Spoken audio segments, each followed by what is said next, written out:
Good morning, नमस्कार दोस्तों। आज तारीख 6 जून 2020 और आज से जितने भी इंपॉर्टेंट करंट अफेयर के पॉइंट्स बच सकते हैं हम पूरे डिटेल में और एक्स्ट्रा फैक्ट के साथ में देखेंगे। दोस्तों अगर आप किसी भी सरकारी नौकरी की तैयारी कर रहे हो तो आपके लिए वीडियो बहुत ही हेल्पफुल होने वाली है, इसीलिए आप शुरू से लेकर लास्ट तक अवश्य देखिएगा। ओके, अगर आपको इस वीडियो का पीडीएफ चाहिए तो हमारे टेलीग्राम ग्रुप को ज्वाइन कर लीजिए, जिसका लिंक इस वीडियो के डिस्क्रिप्शन में है, वहां से आप आसानी से डाउनलोड कर पाएंगे। तो देखते हैं आज की वीडियो का पहला प्रश्न।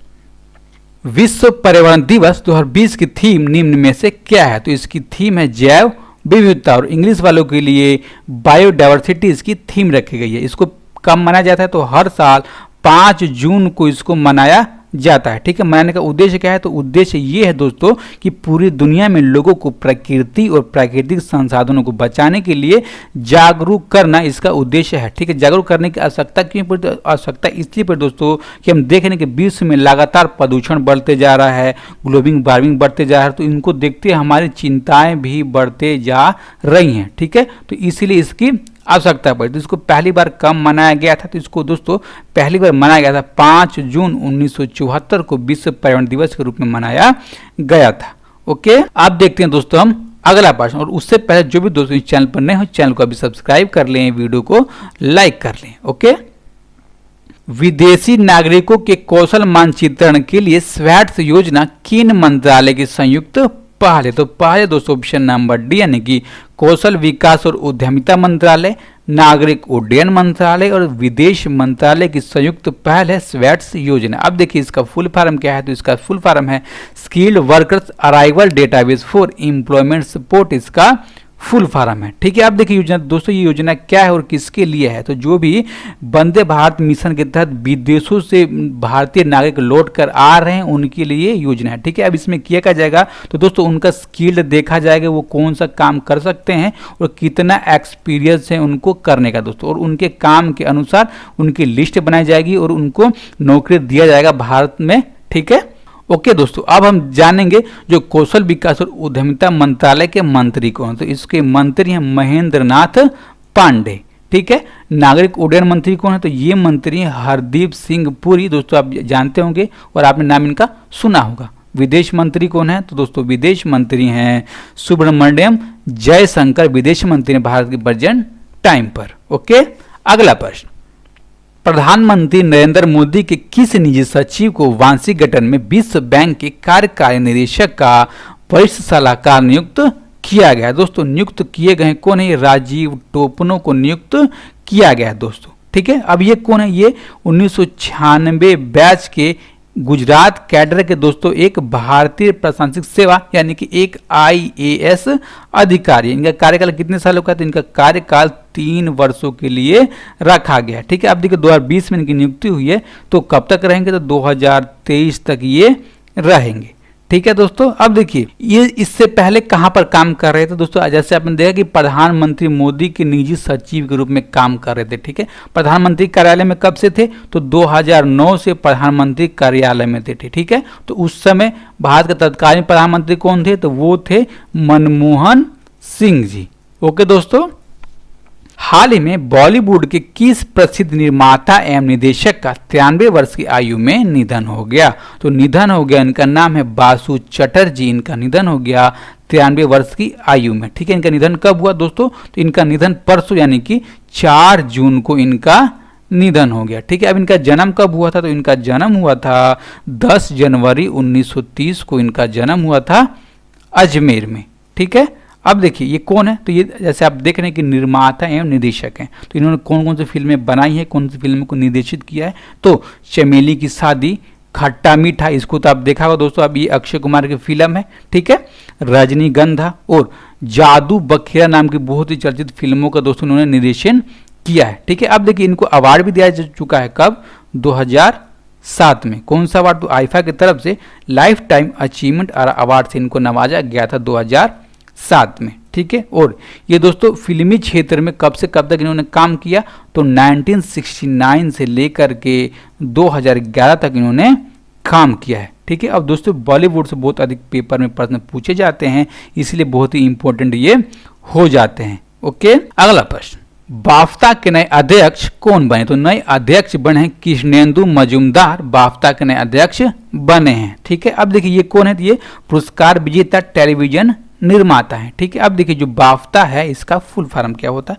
तो इसका फुल फॉर्म होता है British academy of film and television arts. ठीक है, इसका फुल फॉर्म होता है। और देखिए दोस्तों, इनसे एक और प्रश्न जुड़ा हुआ है कि बाफ्ता के सबसे कम उम्र के अध्यक्ष हैं। कितना उम्र है इनका? तो 35 साल इनका उम्र है। एक प्रश्न आपका ये भी बन जाता है। ठीक है, अब देखिए इन्होंने स्थान किसका लिया? तो इन्होंने स्थान लिया है पीपा हैरिस का, इन्होंने स्थान लिया है। ठीक है, अब देखिए दोस्तों, जो कृष्णेंदु मजूमदार हैं इनको 1 साल के लिए डिप्टी चेयरमैन के पद पर भी नियुक्त किया गया, और 1 साल अगर पूरा हो जाता है तो अगले 3 सालों के लिए चेयरमैन बना दिया जाएगा बाफ्ता का। ठीक है, अगला प्रश्न, किस मंत्रालय ने 1 year of Modi 2.0 E booklet का विमोचन किया? तो विमोचन किया गया सूचना और प्रसारण मंत्रालय की तरफ से विमोचन किया गया है। ठीक है, अब देखिए दोस्तों, जो 1 year of Modi 2.0 to earth and self related India नाम की ई बुकलेट है, ये किसी लॉन्च की गई? दोस्तों लॉन्च की गई है मोदी सरकार के दूसरे कार्यकाल की जितनी भी उपलब्धियां हैं उसको बताने के लिए दोस्तों ये इसको लॉन्च किया गया है। और दोस्तों हम जा रहे हैं कि पिछले साल यानी कि 29 मई को मोदी सरकार ने अपना दूसरा कार्यकाल चालू किया था और उसकी पहली वर्षगांठ के उपलक्ष्य में इसको लॉन्च किया गया है। ठीक है, अब दोस्तों देखते हैं हम अगला प्रश्न, कितने महीने के लिए लक्ष्मी विलास बैंक के सीईओ सुब्रमण्यम सुंदर का कार्यकाल बढ़ाया गया? दोस्तों बढ़ाया गया 6 महीने के लिए। किसके दिशा निर्देशानुसार? तो आरबीआई यानी कि रिजर्व बैंक ऑफ इंडिया के दिशा निर्देशानुसार इनका कार्यकाल बढ़ा दिया गया है अगले 6 महीने के लिए। तो कब तक कार्यकाल रहेगा दोस्तों? तो 30 नवंबर 2020 तक इनका कार्यकाल रहेगा, और उसके अलावा जब तक नियुक्ति नहीं हो जाती अगले सीईओ की तब तक दोस्तों ये बने रह सकते हैं। ठीक है, अब देखिए इस किसने इसको बोला चेंज होने के? तो आरबीआई ने कार्यकाल बढ़ाया दोस्तों। तो आरबीआई के बारे में जानते हैं। तो दोस्तों जो आरबीआई है इसका स्थापना कब हुआ था? तो 1 अप्रैल 1935 को इसकी स्थापना हुआ था। हेडक्वार्टर कहाँ है? तो मुंबई में इसका हेडक्वार्टर। और प्रेजेंट टाइम पर आरबीआई के गवर्नर कौन है? तो शक्तिकांत दास इसके गवर्नर हैं। कौन से नंबर के? तो 25वें नंबर के गवर्नर हैं। ओके, अब देखिए पहले गवर्नर कौन थे आरबीआई की? एक ऐसा ही प्रश्न पूछा जाता है। तो दोस्तों जब भारत आजाद नहीं हुआ था, जब इसकी स्थापना हुई थी आरबीआई की, तब के गवर्नर थे, अंग्रेज गवर्नर थे ओसब्रेन स्मिथ। ठीक है, और आजाद भारत के गवर्नर पहले कौन थे? तो रामाराव आरबीआई के पहले गवर्नर थे दोस्तों। ओके, नेक्स्ट क्वेश्चन, सरकारी उर्वरक कंपनी नेशनल फर्टिलाइजर्स लिमिटेड ने हाल ही में किसे कंपनी के अध्यक्ष और प्रबंध निदेशक पद का अतिरिक्त प्रभार दिया है? दोस्तों ये दिया गया है वीरेंद्रनाथ दत्त को अतिरिक्त प्रभार दिया गया है। ठीक है, अब देखिए दोस्तों इन्होंने स्थान किसका लिया? तो इन्होंने स्थान लिया मनोज मिश्रा का, इन्होंने स्थान लिया है दोस्तों। ठीक है, अब देखिए जो नेशनल फर्टिलाइजर्स लिमिटेड कंपनी है ये कौन से प्रोडक्ट बनाती है? दोस्तों ये बनाया करती है रासायनिक उर्वरक, जैविक उर्वरक और औद्योगिक रसायन, जितने भी दोस्तों प्रोडक्ट हैं वो बनाने का काम करती है नेशनल फर्टिलाइजर लिमिटेड। ठीक है, अब देखिए दोस्तों एनएफएल में आने से पहले वीरेंद्रनाथ दत्त किस कंपनी में कार्यरत थे? दोस्तों कार्यरत थे गेल इंडिया में वो कार्यरत थे। दोस्तों जो गेल इंडिया के साथ वो 1995 से काम कर रहे हैं दोस्तों, और उसके अलावा और गेल से भी पहले ओएनजीसी में दोस्तों उनका एक्सपीरियंस है 15 वर्षों का। ठीक है, याद कीजिए दोस्तों, क्योंकि ये भी पूछा जाता है कि जो नेशनल फर्टिलाइजर लिमिटेड के जो अध्यक्ष और प्रबंध निदेशक बनाए गए हैं पहले किस कंपनी में कार्यरत थे, ऐसा ही प्रश्न पूछा जाता है। ठीक है, अब देखिए जो नेशनल फर्टिलाइजर लिमिटेड है इसकी मुख्यालय कहाँ है? तो नोएडा में इसका मुख्यालय है। ठीक है, इसकी स्थापना कब हुई थी? तो 1 सितंबर 1979 को इसकी स्थापना हुई थी, आप याद कर लीजिएगा। ओके दोस्तों, अगला प्रश्न, तमिलनाडु सरकार ने ग्रामीण कार्यकलाप योजना को कितने करोड़ का कार्यान्वयन किया है? दोस्तों किया गया 300 करोड़ रुपए दिए गए हैं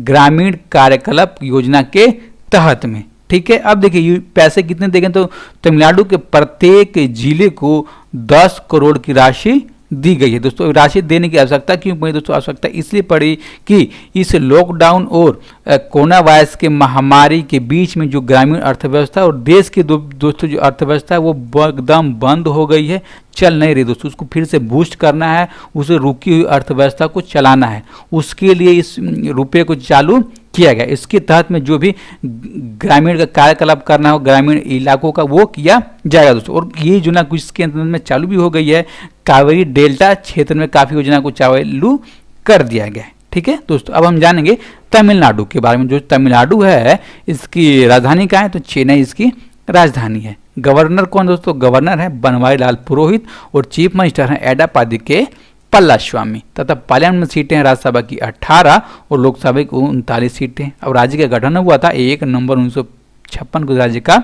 गठन हुआ था। इसका राजकीय नृत्य क्या है दोस्तों? भरतनाट्यम राजकीय डांस है, याद कीजिएगा। राजकीय जानवर है नीलगिरी तहर, पक्षी है पन्ना कबूतर, फूल है ग्लोरियसा लिली, फल है कटहल का पेड़ और पेड़ दोस्तों मेलिमिया ऑर्गन ट्री और खेल है कबड्डी का खेल। अब देखिए किस किस राज्यों से अपने सीमा साझा करता है दोस्तों? करता है ये हो गया आंध्र प्रदेश, कर्नाटक और केरल, इन 3 राज्यों से अपना सीमा साझा करता है। ठीक है, अब हम देखें दोस्तों आज का लास्ट प्रश्न तो क्या है? केंद्र सरकार ने हाल ही में वीजा शर्तों के उल्लंघन मामलों में 2550 विदेशी तबलीगी जमातियों को कितने वर्ष तक भारत में आने पर प्रतिबंधित कर दिया, यानी कि बैन लगा दिया दोस्तों। इनको बैन लगा दिया गया, 10 वर्षों तक इनको बैन लगा दिया गया है। ठीक है, बैन लगाया किसने? तो होम मिनिस्ट्री यानी कि गृह मंत्रालय ने दोस्तों इनको बैन लगाया। कारण क्या दिया? तो कारण ये दिया दोस्तों कि इन्होंने भारत में आने के लिए जो भारत की वीजा पॉलिसी है उसका उल्लंघन किया है, इसलिए इनको बैन कर दिया जाता है दोस्तों। अब देखिए मामला कब उठा था? मामला उठा था मार्च में दोस्तों। मार्च में मामला क्या उठा था? क्योंकि सबसे ज़्यादा जो मामले आए थे कोरोना वायरस के वो तबलीगी जमात से ही आए थे, उसी टाइम का ये मामला है। ओके, अब हम देखेंगे जो हमने कल के वीडियो में प्रश्न पूछा था। क्या पूछा था? किस राज्य सरकार ने हाल ही में सैनिकों के लिए निःशुल्क बस सेवा शुरू की है दोस्तों? शुरू की है किसकी तरफ से? राजस्थान सरकार की तरफ से शुरू किया गया। ठीक है, अब इस प्रश्न का सही जवाब किसने दिया? तो विजय कुमार, श्याम सिंह, सोनी जायसवाल, रितेश दुबे, एजुकेशन क्लास, अमित मलिक और कुणाल कुमार सिंह और कृष्णा चनीजा, इन सब दोस्तों ने इस प्रश्न का सही जवाब दिया है। तो देख लेते हैं आज का प्रश्न। क्या दोस्तों आज का प्रश्न कि राष्ट्रपति रामनाथ कोविंद के सचिव कौन बन गए हैं? तो इसके सचिव जो बन गए हैं दोस्तों आप इसका जवाब दीजिएगा, क्योंकि बहुत इंपॉर्टेंट प्रश्न होने वाला है। 100% दोस्तों आपको मैं बोलता हूं कि पेपर में पूछा ही जाएगा आने वाले आगामी परीक्षा में, इसीलिए आप इसको ध्यान से सोल्व कीजिएगा और याद कीजिएगा। और जितना भी याद होगा पूरा का पूरा लिख दीजिएगा और इस वीडियो को ज़्यादा से ज़्यादा लोगों तक पहुँचाने के लिए शेयर कीजिएगा। कहाँ करना है? तो जितने भी आपके स्टडी रिलेटेड ग्रुप है वहाँ पर इसको शेयर कर देना है। ठीक है, और अगर आपको वीडियो अच्छी लगी तो वीडियो को लाइक करना है और जो भी दोस्तों चैनल पर नए हैं चैनल को दोस्तों अभी सब्सक्राइब कर लें। ठीक है, और वीडियो को लाइक कर दें। और उसके अलावा अगर आपको हमारे साथ बने रहना चाहते हैं और ऐसी वीडियो और चाहते हैं तो इस चैनल को दोस्तों अभी सब्सक्राइब करें और बेल बटन अवश्य दबाएं। ओके, अपना ख्याल रखें। नमस्कार, धन्यवाद।